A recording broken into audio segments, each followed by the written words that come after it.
বন্ধু, ভুল বুঝাবুঝি একটা লিমিট থাকা চাই গো, একটা লিমিট থাকা চাই। একটা বান্ধবীকে সরল মনে লিখলাম যে তোমার ওখানে গরম কেমন। ওমা, দেখি আমাকে ব্লক করে দিয়েছে। কি ভাবলো কে জানে।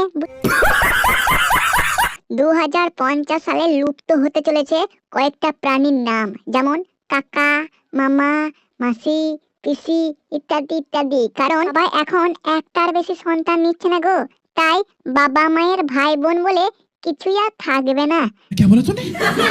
বন্ধু, একদিন রিক্সায় করে স্বামী এবং স্ত্রী বেড়াতে যাচ্ছিল। হঠাৎ এক ছিনতাইকারী এসে তাদেরকে ধরলো।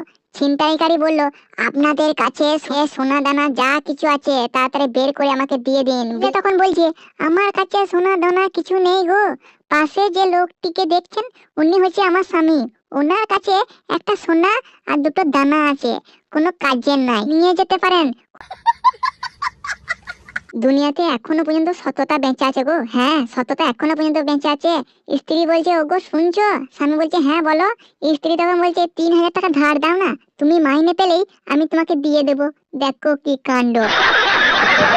বিকেলে ঘুরতে বেরিয়ে শেষে যখন অসহ্য লাগে, প্রেমিকা প্রেমিককে বলছে, এই পথ যদি না শেষ হয় তবে কেমন হতো তুমি বলো তো। বলা বলি কিছু নেই, সামনে মোড়ে নামিয়ে দেবো, টোটো ধরে বাড়ি চলে যাবি, বুঝলি ঠেলা। আর বলবো, একদিন একটা মেয়েকে রাস্তায় প্রপোজ করলাম। মেয়েটা আমাকে ঘুরে বলল, আমি তোমাকে ভাইয়ের মতো দেখি।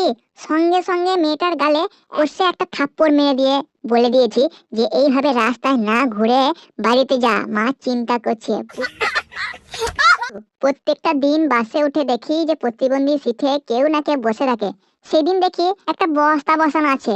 সকলেই ভাবছে কেউ না কেউ হয়তো সিটটা রেখে দিয়ে গেছে, তাই হয়তো বস্তাটা রেখে দিয়ে গেছে, এবার এসে কেউ বসবে। 5-6টা স্টপেজ পেরিয়ে যাওয়ার পর বাসটা খুবই মারাত্মক ভাবে ভিড় হয়ে গেছে। সবাই তখন চেঁচাচ্ছে, পাবলিক গুলো চেঁচাচ্ছে, আরে কার বস্তা মশাই, হাঁটানো সিট থেকে, মানুষে বসতে পেরেছে না, আবার কে বস্তাটাকে বসে বসে নিয়ে যাচ্ছে। তখন ভদ্রলোক বললো, এই বস্তাটা আমার।